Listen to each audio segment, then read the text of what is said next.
je vous épargne les hautes fréquences.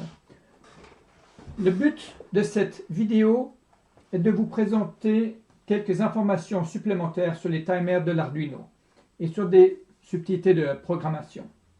En fait, il y aura 3 points: l'instruction volatile, l'instruction progmem et comment générer un signal sinusoïdal. Ouais. Ici, ce programme génère une rampe de fréquences, donc des fréquences de plus en plus élevées jusqu'à 22 000 Hz. C'est intéressant de les tester avec des jeunes et des moins jeunes, car les jeunes, ils entendent des fréquences qui vont jusqu'à 17, 18, jusqu'à même peut-être 20 000 Hz, alors que des personnes âgées au-delà de 10 000 Hz, ils n'entendent plus rien. Donc, ça peut être intéressant. Bien, je vous montre le programme. Donc, je saute les commentaires. Vous avez le nom du programme ici, qui génère cette rampe en fréquence. Ici, on voit qu'on utilise l'instruction volatile. On va la revoir là en dessous d'ailleurs.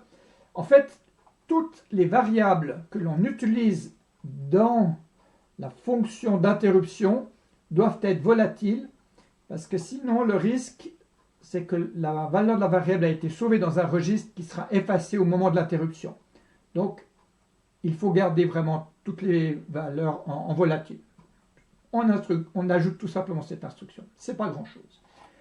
Deuxième point, ici. Regardons ce qui se passe quand je compile le programme, et on voit ici la mémoire disponible faible. On a utilisé 94% de la mémoire, alors que si je montre ici, l'espace programme lui-même, il n'y a que 10% d'utilisé.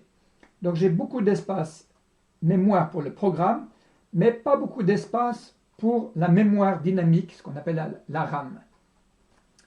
Et ça peut se régler. Ici, j'ai juste un tableau. J'utilise ce tableau pour faire ma rampe de fréquence. En fait, pas très important de savoir comment.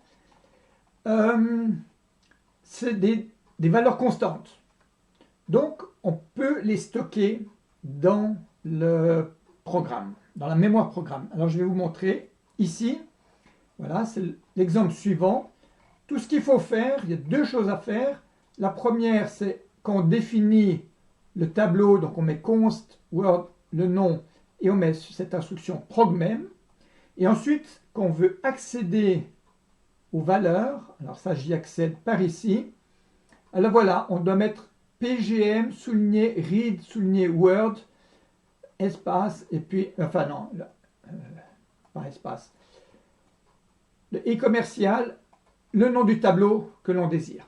Pour pouvoir faire ça, il faut encore une 3e instruction qui se trouve ici. Voilà. On a besoin d'inclure cette librairie qui est le nouveau standard.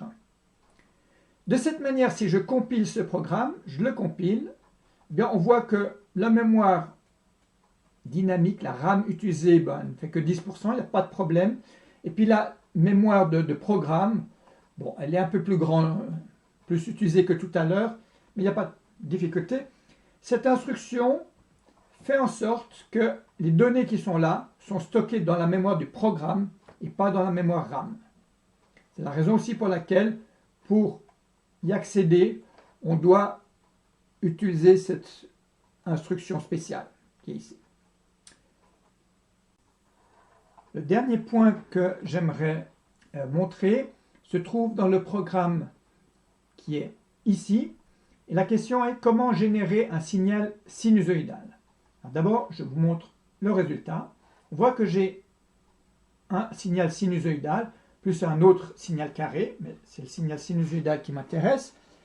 Et si je change la fréquence, voilà, on voit qu'on peut changer un petit peu le signal. Et ça marche assez bien. Et ce qui est intéressant, pour faire ceci, je n'utilise qu'un condensateur de 220 nanofarads et une résistance, ici, de 2200 ohms. Le principe est de charger le condensateur, arrêter de le charger, arrêter de charger. En fait, j'utilise le fait que les sorties ont 3 états possibles, soit à plus 5 volts, soit à 0 volts, soit à l'état haute impédance. Et dans ce cas-là, c'est comme si on avait débranché le fil. et donc le condensateur, à ce moment-là, il garde sa même tension. Donc ici, si je zoome ici en changeant ceci, alors il faut que, puis ici je vais aller à, comme ça, on va voir, voilà, ici on voit très nettement, on est à plat, hop, on monte, on est à plat, on monte, on charge le condensateur, on reste constant, on charge le condensateur, et l'idée c'est de faire ça assez souvent, et si on le fait, bah, ça vous donne le signal sinusoïdal que l'on voit ici. Alors ici je vais remettre comme ça. Donc, je montre un petit peu l'idée du programme. Dans le programme, j'ai créé, alors je saute tous les commentaires, j'ai créé un tableau, en fait j'en ai créé deux, un qui va jusqu'à 100 et un qui va jusqu'à 200, pour dire à quel instant je dois charger le condensateur, et entre deux, on reste plat. Donc au début, on est plutôt plat, après on charge un petit coup, on reste plat, on charge un petit coup, plat, on charge, et puis au milieu, au maximum de la pente, on voit qu'on charge, on reste plat, on charge, on charge, on charge, on charge, on charge, on reste plat, etc. Et à la fin de la pente, de nouveau, on ne charge que rarement le condensateur. Donc j'utilise ce tableau pour décider quand il faut charger le condensateur, quand il ne faut pas le charger. Il y a un petit peu de théorie par derrière que je ne vais pas expliquer maintenant, mais ça permet donc de générer un signal sinusoïdal. J'aimerais bien générer une paire de signaux sinusoïdaux, comme ça on pourrait s'amuser avec deux signaux, faire des figures d'Issajou et des interférences. Ça, c'est un projet à venir. Bien, je ne vais pas regarder les détails ici de comment est-ce que c'est fait. Vous pouvez tout simplement regarder le programme ici, regarder les détails. Moi, je m'arrête. Merci, au revoir.